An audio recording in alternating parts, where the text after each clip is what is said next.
आप देख रहे हैं www.viznews.in बदली दुनिया बदलो सोच। आइए आज हम चलते हैं श्री श्याम बाबा के धाम चुलकाना गांव। चुलकाना गांव आने के लिए दिल्ली से ट्रेन, बस या अपने निजी वाहन से आया जा सकता है। चुलकाना के लिए पुरानी दिल्ली रेलवे स्टेशन से समलखा रेलवे स्टेशन पर आना पड़ेगा, जिसकी दूरी लगभग 70 किलोमीटर है। समलखा से चुलकाना गांव की दूरी लगभग 5 किलोमीटर है।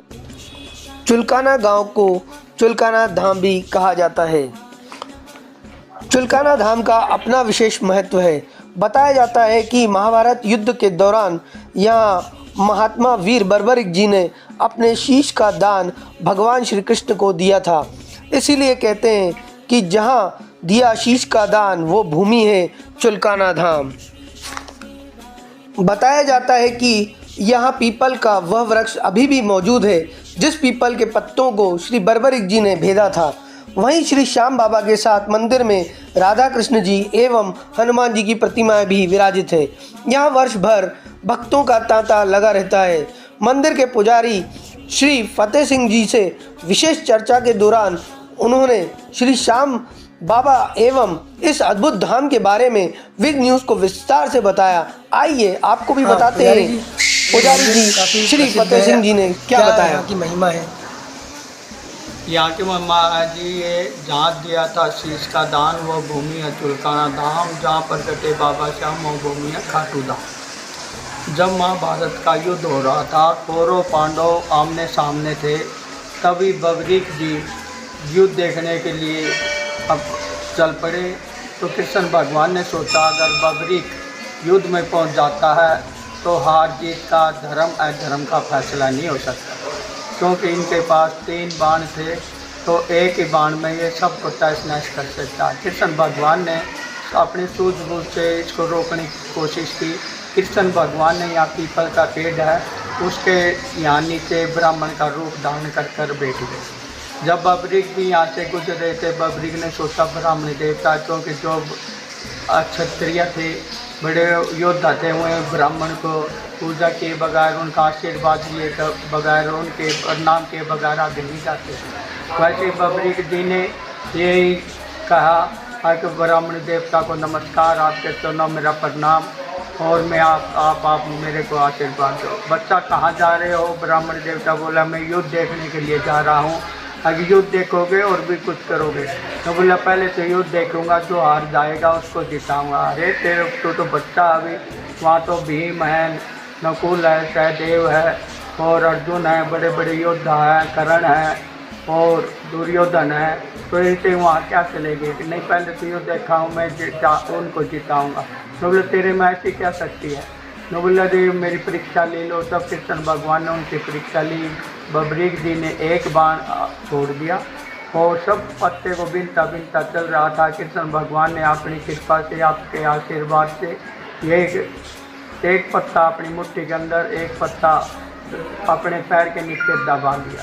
कभी बिनता बिनता हुआ मुट्ठी में निकटता हुआ पैर के साथ आ गया। एक ब्राह्मण देवता अपना पैर उठा लो, नहीं तो ये बाण, मेरा बाण इस पैर में से भी निकल जाएगा, ये आपके पैर के नीचे पत्ता है। तब उसने उठा उस पत्ते को बीन दिया। जब कृष्ण भगवान ने सोचा ये तो सत्य ही है, तब कृष्ण भगवान ने सोचा कि जो ये युद्ध में पहुंच जाता तो हार जीत का फैसला नहीं हो सकता। तभी ब्राह्मण देवता उसको तथास्तु कहकर उसका आशीर्वाद देकर चले गए और वहाँ पर कुरुक्षेत्र में पहुँच गए। जब कौरव पांडव आमने सामने युद्ध के लिए तैयार थे, तभी वहाँ पर बबरीक के पहुँचते हुए खलबली मच गई। एक ऐसा योद्धा आया है वो जो हार जाएगा उसको जिताएगा, उसके पास ना सेना है ना कुछ है, बाण ही बाण है 3। तभी सब में खलबली मच गई। तब कृष्ण भगवान ने सोचा अब इसको यहाँ से हटाया जाए, इसको दूर किया जाए। तभी कृष्ण भगवान ने अपनी सूझबूझ से उसको कहा है बबरीक, हम इस युद्ध में 3 योद्धा हैं, कृष्ण भगवान, बबरीक और अर्जुन। ये युद्ध जीतने के लिए, धर्म और अधर्म का फैसला होने के लिए, जय और विजय करने के लिए ये धरती एक ही बलि मांगती है। हम तीनों में से एक को बलि देनी पड़ेगी। तब कृष्ण उस बबरीक ने कहा, ये अर्जुन आज मेरे साथ आता हुआ है, आप तो सोम कृष्ण भगवान हो, तो भगवान आप मैं अपना शेष दे दूँगा, पर मेरी एक शर्त है, आज मैं युद्ध देखना चाहता हूँ। कृष्ण भगवान ने कहा, तथास्तु, ऐसा ही होगा। तब बबरीक ने अपना शीश उतार कर कृष्ण भगवान के हाथों में दे दिया। तब उसने पीपल के पेड़ के ऊपर रख दिया। तो तब महाभारत का युद्ध शुरू होगा। युद्ध करते करते हुए 18 दिन तक महाभारत का युद्ध चला। 18 दिन के बाद दुर्योधन की मृत्यु के पश्चात युद्ध समाप्त हो गया। युद्ध समाप्त होने के बाद भीम ने कहा, मेरी गदा ने युद्ध जीता। अर्जुन ने कहा, मेरे बाणों ने युद्ध जीता। नकुल सहदेव ने कहा, मेरी तलवारों ने जीता। और युधिष्ठिर ने कहा, मेरे छत्ते ने जीता। तब कृष्ण भगवान ने कहा कि ये तो इनमें तो अभिमान हो गया है। तब कृष्ण भगवान सभी को लेकर बबरीक के पास गए। हाँ, कृष्ण भगवान बोले, बबरीक, ये कहते हैं युद्ध मैंने जीता, ये कहता मैंने जीता। ये युद्ध में आपने क्या देखा? युद्ध देखा? कहाँ देखा? और जो आपने देखा सच्चाई बताओ। तो बोला जी, ये तो अपनी इनकी गदा तो चलती हुई दिखाई दे रही थी, बाण चलते हुए दिखाई दे थे और तलवारें चलती हुई दिखाई दे रही थी। आपने जो उसमें काम करे थे, आपका चक्र सुदर्शन काम कर रहा था, काट खींच रहा था। द्रौपदी काली का रूप धारण करके वो लव पी रही थी, बस और कुछ नहीं था। आप ये तो सब दिखावता, जैसे हम एक इसके बीच में एक उदाहरण देता हूँ। जैसे हम अपने घर को चलाते हैं, कहते हैं हम नौकरी ना करते तो परिवार नहीं चलता। जो हम हमारे बच्चे भूखे मर जाते, हम होते, ये किसी का नहीं करे करावे आपे आप आसमान के कुछ निहात। भगवान जो करना चाहता है वही करता है। तभी कृष्ण भगवान ने उसको सत्य वाणी से उनका आशीर्वाद दिया, है बबरीक, तो मैं तेरे को 16 कलाएँ अपनी मेरी जितनी शक्तियाँ मैं तेरे को प्रदान करता हूँ, तो मेरे ही नाम से, मेरे ही श्याम नाम से कलयुग में जाकर चुलकाना धाम में, खाटू धाम में पूजे जाओगे। और कलयुग में जैसे जैसे बढ़ते जाएगा, सभी जगह तेरी जय जयकार, तेरी जय जो भी तेरे दर पर आएगा तो मनोकामना पूरी होगी। तो जो भी सच्चे मन से आता है उसकी मनोकामना पूरी होती है। अब कलयुग जैसे जैसे बढ़ता जा रहा है, श्याम बाबा की पूजा पाठ बढ़ती जा रही है। यहाँ पर ऐसा प्रावधान है कि कृष्ण भगवान के आशीर्वाद से बबरीक अब श्याम बाबा के नाम से प्रसिद्ध है। श्याम बाबा की कृपा से उनका घर घर जगह, घर घर में डंका बज रहा है और हर एक जगह पर उनके मंदिर बन रहे हैं। कहीं भी ऐसा नहीं है, जैसे जैसे कलयुग में बढ़ता है। कलयुग की उम्र 4,32,000 साल। तो कलयुग में जैसे जैसे बढ़ता जाएगा, बाबा के मंदिर, बाबा के भगत, बाबा के उसमें होती जाएगी, उनकी पूजा पाठ बढ़ती जाएगी। श्याम बाबा की कृपा से, श्याम बाबा के आशीर्वाद से उनकी मनोकामना पूरी होती जाएगी। श्याम बाबा की एक विनती है, उसको मैं आपको पढ़कर सुनाता हूँ, करता हूँ। हाथ जोड़ विनती करो, सुनियो चित लगाए, दास आ गयो चरण में, रखियो मारी लाज। धन्य ढूंढारो देश है, खाटू नगर सुजान, अनुपम छवि श्री श्याम के, दर्शन से कल्याण। श्याम श्याम तो मैं रटूं, श्याम है जीवन प्राण। श्याम भक्त जग में बड़े, उनको करूँ प्रणाम। चुलकाना नगर के बीच में, बनो आपको धाम। फागुन शुक्ला मेला भरे, जय जय बाबा श्याम। फागुन शुक्ला द्वादशी, उत्सव बारी हो, बाबा के दरबार से खाली जाए न कोई। उमापति लक्ष्मीपति, सीतापति श्री राम, लज्जा सबकी राखियो, खाटू के बाबा श्याम लज्जा सबके राखियो तुलकाना के बाबा श्याम पान सुपारी इलायची इतर सुगंध भरपूर सब भक्तों के बेनती दर्शन देव हजूर आलू सिंह तो प्रेम से धरो श्याम का जान श्याम भक्त पावे सदा तेरी श्याम कृपा से मान तेरी श्याम कृपा से मान। मैं बीट न्यूज़ की चैनल के माध्यम से सभी श्याम भक्तों को यही प्रार्थना करता हूँ जो इस प्रार्थना को इस विनती को घर बैठ कर के बोलते हैं उनके घर बैठे मनोकामना पूरी हो जाएगी सभी। क्योंकि यहाँ पर आने से बहन बेटियों की जिसके बच्चा नहीं होता 10-10, 20-20 साल हो गए 40 साल हो गए उसको यहाँ आने पर उनकी गोदी भरी जाती है उनका बच्चा हो गया लंगड़ा चलने लगा कैंसर का यहाँ जल मिलता है कैंसर का इलाज हो गया यहाँ कैंसर से जो पीड़ित थे वो ठीक हो गए जो बीमार थे वो ठीक हो गए। यहाँ पर आने से बाबा के चरणों में आने से बाबा की प्रार्थना करने से बाबा का आशीर्वाद दर्शन करने से सबकी मनोकामना पूरी होती है। हम इतनी उम्र हो गई आज तक कोई ऐसा नहीं कहता सुना कि मेरी मनोकामना पूरी नहीं। सभी प्रार्थना के माध्यम से श्याम बाबा को यह कहता है सवेरे उठकर अपने माता पिता के चरण स्पर्श कर उनका आशीर्वाद लो अपनी माता पिता की सेवा करो अपना माता पिता का आशीर्वाद लेकर मेरे पास आओ उसको खुशी से मैं उसकी झोली भर दूँगा उसकी मनोकामना पूरी करता हूँ। जो अपने माता पिता की सेवा नहीं करता मेरे पास आने की कोई ऐसा जी सबसे पहले दो है ये महाभारत की वो कथा है।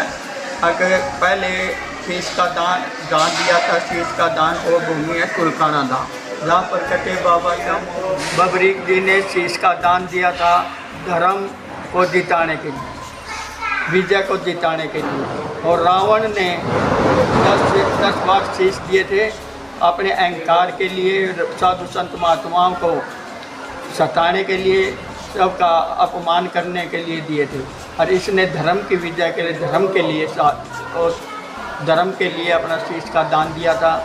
श्याम बाबा की तरह हम दोनों का जितने भी श्याम भक्तों के चरणों में प्रार्थना है कि जो भी श्याम भक्त मिले उसको जय श्री श्याम कहते हुए सबके चरणों में कहते हैं श्याम श्याम तो मेरा तो श्याम है जीवन प्राण श्याम भक्त जग में बड़े उनको कर प्रणाम। हम ये लाइन बोलते तो हैं लेकिन श्याम भक्त के चरणों में प्रणाम नहीं करते तो ये लाइन बोलकर सभी श्याम भक्तों के चरणों में प्रणाम करें ऐसी मेरी प्रार्थना है। बाबा खुश होंगे और सभी श्याम भक्तों की मनोकामना पूरी हो सभी की दुख दुविधा और जो भी कामनाएं हैं जो भी जिसकी भी श्रद्धा लेकर आता है सबकी श्याम बाबा मनोकामना पूरी करे। सबको जय श्री श्याम जय श्री श्याम जय श्री श्याम।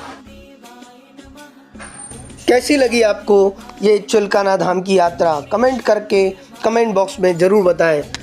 आप देख रहे हैं www.viznews.in। न्यूज़ को लाइक करें सब्सक्राइब करें बेल आइकन पर क्लिक करें और न्यूज़ को ज़्यादा ज़्यादा शेयर करें जिससे मिलेगी आपको न्यूज़ की नई अपडेट्स। जय श्री श्याम जय श्री श्याम जय श्री श्याम। आप देख रहे हैं www.viznews.in। बदली दुनिया बदलो सोच। आइए आज हम चलते हैं श्री श्याम बाबा के धाम चुलकाना गांव। चुलकाना गांव आने के लिए दिल्ली से ट्रेन बस या अपने निजी वाहन से आया जा सकता है। चुलकाना के लिए पुरानी दिल्ली रेलवे स्टेशन से समलखा रेलवे स्टेशन पर आना पड़ेगा जिसकी दूरी लगभग 70 किलोमीटर है। समलखा से चुलकाना गांव की दूरी लगभग 5 किलोमीटर है। चुलकाना गांव को चुलकाना धाम भी कहा जाता है। चुलकाना धाम का अपना विशेष महत्व है। बताया जाता है कि महाभारत युद्ध के दौरान यहाँ महात्मा वीर बर्बरिक जी ने अपने शीश का दान भगवान श्री कृष्ण को दिया था।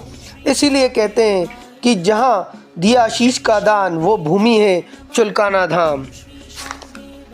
बताया जाता है कि यहाँ पीपल का वह वृक्ष अभी भी मौजूद है जिस पीपल के पत्तों को श्री बर्बरिक जी ने भेदा था। वहीं श्री श्याम बाबा के साथ मंदिर में राधा कृष्ण जी एवं हनुमान जी की प्रतिमाएं भी विराजित है। यहाँ वर्ष भर भक्तों का तांता लगा रहता है। मंदिर के पुजारी श्री फतेह सिंह जी से विशेष चर्चा के दौरान उन्होंने श्री श्याम बाबा एवं इस अद्भुत धाम के बारे में विग न्यूज़ को विस्तार से बताया। आइए आपको भी बताते हैं पुजारी जी श्री फतेह सिंह जी ने क्या बताया की महिमा है। यहाँ की महिमा जी ये जहाँ दिया था शीश का दान वो भूमि है चुलकाना धाम, जहाँ पर कटे बाबा श्याम वो भूमि है खाटू धाम। जब महाभारत का युद्ध हो रहा था, कौरव पांडव आमने सामने थे, तभी बबरीक जी युद्ध देखने के लिए अब चल पड़े। तो कृष्ण भगवान ने सोचा अगर बबरीक युद्ध में पहुंच जाता है तो हार जीत का, धर्म अधर्म का फैसला नहीं हो सकता, क्योंकि इनके पास 3 बाण थे, तो एक ही बाण में ये सबको तहस नहस कर सकता है। कृष्ण भगवान ने अपनी सूझबूझ से इसको रोकने की कोशिश की। कृष्ण भगवान ने यहाँ पीपल का पेड़ है, उसके यहाँ नीचे ब्राह्मण का रूप धारण कर बैठ गए। जब बबरीक भी यहाँ से गुजर रहे थे, बबरीक ने सोचा ब्राह्मण देवता, क्योंकि जो क्षत्रिय थे, बड़े योद्धा थे, हुए ब्राह्मण को पूजा के बगैर, उनका आशीर्वाद लिए बगैर, उनके प्रणाम के बगैर आगे नहीं जाते। वैसे बबरीक जी ने यही कहा कि ब्राह्मण देवता को नमस्कार, आपके चरणों मेरा प्रणाम, और मैं आप मेरे को आशीर्वाद दो। बच्चा कहाँ जा रहे हो? ब्राह्मण देवता बोला मैं युद्ध देखने के लिए जा रहा हूँ। अगर युद्ध देखोगे और भी कुछ करोगे? तो बोला पहले तो युद्ध देखूंगा, जो हार जाएगा उसको जिताऊंगा। अरे तेरे तो बच्चा, अभी वहाँ तो भीम है, नकुल है, सहदेव है और अर्जुन है, बड़े बड़े योद्धा हैं, कर्ण है और दुर्योधन है, तो इसे वहाँ क्या चलेगी कि नहीं पहले तो युद्ध देखा हूँ, मैं उनको जिताऊँगा। तो बोले तेरे में ऐसी क्या शक्ति है? तो बोला देव मेरी परीक्षा ले लो। तब कृष्ण भगवान ने उनकी परीक्षा ली। बबरीक जी ने एक बाण छोड़ दिया और सब पत्ते को बिनता बिनता चल रहा था। कृष्ण भगवान ने अपनी कृपा से, आपके आशीर्वाद से, ये एक पत्ता अपनी मुट्ठी के अंदर, एक पत्ता अपने पैर के नीचे दबा लिया। कभी बिनता बिनता हुआ मुट्ठी में निकटता हुआ पैर के साथ आ गया। एक ब्राह्मण देवता अपना पैर उठा लो, नहीं तो ये बाण, मेरा बाण इस पैर में से भी निकल जाएगा, कि आपके पैर के नीचे पत्ता है। तब उसने उठा उस पत्ते को बीन दिया। जब कृष्ण भगवान ने सोचा ये तो सच्चा ही है, तब कृष्ण भगवान ने सोचा कि जो ये युद्ध में पहुंच जाता तो हार जीत का फैसला नहीं हो सकता। तभी ब्राह्मण देवता उसको तथास्तु कहकर उसका आशीर्वाद देकर चले गए और वहाँ पर कुरुक्षेत्र में पहुँच गए। जब कौरव पांडव आमने सामने युद्ध के लिए तैयार थे, तभी वहाँ पर बबरीक के पहुँचते हुए खलबली मच गई। एक ऐसा योद्धा आया है वो जो हार जाएगा उसको जिताएगा, उसके पास ना सेना है ना कुछ है, बाण ही बाण है 3। तभी सब में खलबली मच गई। तब कृष्ण भगवान ने सोचा अब इसको यहाँ से हटाया जाए, इसको दूर किया जाए। तभी कृष्ण भगवान ने अपनी सूझबूझ से उसको कहा है बबरीक, हम इस युद्ध में 3 योद्धा हैं, कृष्ण भगवान, बबरीक और अर्जुन। ये युद्ध जीतने के लिए, धर्म और अधर्म का फैसला होने के लिए, जय और विजय करने के लिए ये धरती एक ही बलि मांगती है। हम तीनों में से एक को बलि देनी पड़ेगी। तब फिर उस बबरीक ने कहा ये अर्जुन आज मेरे साथ आता हुआ है, आपके स्वयं कृष्ण भगवान हो, तो भगवान आप, मैं अपना श्रेष्ठ दे दूँगा, पर मेरी एक शर्त है, आज मैं युद्ध देखना चाहता हूँ। कृष्ण भगवान ने कहा तथास्तु ऐसा ही होगा। तब बबरीक ने अपना शीश उतार कर कृष्ण भगवान के हाथों में दे दिया। तब जब उसने पीपल के पेड़ के ऊपर रख दिया, तो तब महाभारत का युद्ध शुरू होगा। युद्ध करते करते हुए 18 दिन तक महाभारत का युद्ध चला। 18 दिन के बाद दुर्योधन की मृत्यु के पश्चात युद्ध समाप्त हो गया। युद्ध समाप्त होने के बाद भीम ने कहा मेरी गदा ने युद्ध जीता, अर्जुन ने कहा मेरे बाणों ने युद्ध जीता, नकुल सहदेव ने कहा मेरी तलवारों ने जीता और युधिष्ठिर ने कहा मेरे छत्ते ने जीता। तब कृष्ण भगवान ने कहा कि ये तो इनमें तो अभिमान हो गया है। तब कृष्ण भगवान सभी को लेकर बबरीक के पास गए। हाँ, कृष्ण भगवान बोले बबरीक ये कहते हैं युद्ध मैंने जीता, ये कहता मैंने जीता। ये युद्ध में आपने क्या देखा? युद्ध देखा, कहाँ देखा? और जो आपने देखा सच्चाई बताओ। तो बोला जी ये तो अपनी इनकी गदा तो चलती हुई दिखाई दे रही थी, बाण चलते हुए दिखाई दे रहे थे और तलवारें चलती हुई दिखाई दे रही थी। आपने जो उसमें काम करे थे, आपका चक्कर सुदर्शन काम कर रहा था, काट पीट रहा था। द्रौपदी काली का रूप धारण करके वो लव पी रही थी, बस और कुछ नहीं था। आप ये तो सब दिखाता। जैसे हम एक इसके बीच में एक उदाहरण देता हूँ, जैसे हम अपने घर को चलाते हैं, कहते हैं हम नौकरी ना करते तो परिवार नहीं चलता। जो हम हमारे बच्चे भूखे मर जाते, हम होते, ये किसी का नहीं करे करावे आपे आप आसमान के कुछ नहीं आते। भगवान जो करना चाहता है वही करता है। तभी कृष्ण भगवान ने उसको सत्य वाणी से उनका आशीर्वाद दिया है, बबरी तो मैं तेरे को 16 कलाएँ अपने में जितनी शक्तियाँ मैं तेरे को प्रदान करता हूँ, तो मेरे ही नाम से, मेरे ही श्याम नाम से कलयुग में जाकर तुलकाना धाम में, खाटू धाम में पूजे जाओगे। और कलयुग में जैसे जैसे बढ़ते जाएगा सभी जगह तेरी जय जयकार, तेरी जय जो भी तेरे दर पर आएगा तो मनोकामना पूरी होगी। तो जो भी सच्चे मन से आएगा आता है उसकी मनोकामना पूरी होती है। अब कलयुग जैसे जैसे बढ़ता जा रहा है, श्याम बाबा की पूजा पाठ बढ़ती जा रही है। यहाँ पर ऐसा प्रावधान है कि कृष्ण भगवान के आशीर्वाद से बबरी अब श्याम बाबा के नाम से प्रसिद्ध है। श्याम बाबा की कृपा से उनका घर घर में डंका बज रहा है और हर एक जगह पर उनके मंदिर बन रहे हैं। कहीं भी ऐसा नहीं है। जैसे जैसे कलयुग में बढ़ जाएगा, कलयुग की उम्र 4,32,000 साल। तो कलयुग में जैसे जैसे बढ़ता जाएगा बाबा के मंदिर, बाबा के भगत, बाबा की उसमें होती जाएगी, उनकी पूजा पाठ बढ़ती जाएगी। श्याम बाबा की कृपा से, श्याम बाबा के आशीर्वाद से उनकी मनोकामना पूरी होती जाएगी। श्याम बाबा की एक विनती है, उसको मैं आपको पढ़कर सुनाता हूँ, करता हूँ। हाथ जोड़ विनती करो, सुनियो चित लगाए, दास आ गयो चरण में, रखियो मारी लाज। धन ढूंढारो देश है, खाटू नगर सुजान, अनुपम छवि श्री श्याम की, दर्शन से कल्याण। श्याम श्याम तो मैं रखूं, श्याम है जीवन प्राण। श्याम भक्त जग में बड़े, उनको करूँ प्रणाम।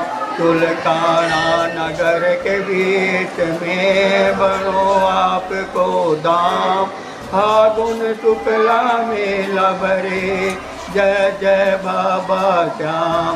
फागुन शुक्ला द्वादशी, उत्सव बारी हो, बाबा के दरबार से खाली जाए न कोई। उमापति लक्ष्मीपति, सीतापति श्री राम, लज्जा सबकी राखियो, खाटू के बाबा श्याम।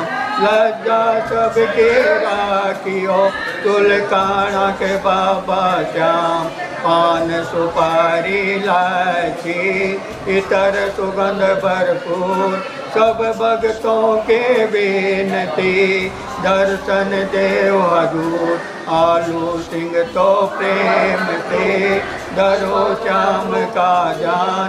श्याम भक्त पावे सदा, तेरे श्याम कृपा से मान, तेरे श्याम कृपा से मान।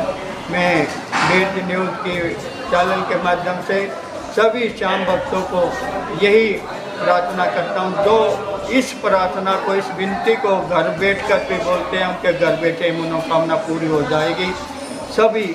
क्योंकि यहाँ पर आने से बहन बेटियों की, जिसके बच्चा नहीं होता, 10-10, 20-20 साल हो गए, 40 साल हो गए, उसको यहाँ आने पर उनके गोदे भरी जाती है, उनका बच्चा हो गया, लंगड़ा चलने लगा, कैंसर का यहाँ जल मिलता है, कैंसर का इलाज हो गया। यहाँ कैंसर से जो पीड़ित थे वो ठीक हो गए, जो बीमार थे वो ठीक हो गए। यहाँ पर आने से बाबा के चरणों में आने से, बाबा की प्रार्थना करने से, बाबा का आशीर्वाद दर्शन करने से सबकी मनोकामना पूरी होती है। हम इतनी उम्र हो गई, आज तक कोई ऐसा नहीं कहता सुना कि मेरी मनोकामना पूरी नहीं। सभी प्रार्थना श्याम बाबा तो यह कहता है, सवेरे उठकर अपने माता पिता के चरण स्पर्श कर उनका आशीर्वाद लो, अपनी माता पिता की सेवा करो, अपना माता पिता का आशीर्वाद लेकर मेरे पास आओ, उसको खुशी से मैं उसकी झोली भर दूँगा, उसकी मनोकामना पूरी करता हूँ। जो अपने माता पिता की सेवा नहीं करता, मेरे पास आने की कोई ऐसा है जी। सबसे पहले दो है, ये महाभारत की वो कथा है। अगर पहले शीश का दान दिया था, शीश का दान वो भूमि है तुलकाना धाम, जहाँ पर कटे बाबा श्याम बबरीक जी ने शीश का दान दिया था धर्म को जिताने के लिए, विजय को जिताने के लिए। और रावण ने 10 बार शीश दिए थे अपने अहंकार के लिए, साधु संत महात्माओं को सताने के लिए, सबका अपमान करने के लिए दिए थे। और इसने धर्म की विजय के लिए, धर्म के लिए और धर्म के लिए अपना शीश का दान दिया था।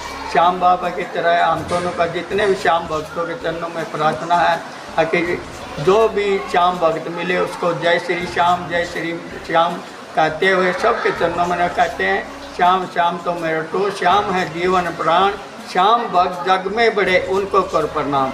हम ये लाइन बोलते तो हैं, लेकिन श्याम भक्त के चरणों में प्रणाम नहीं करते।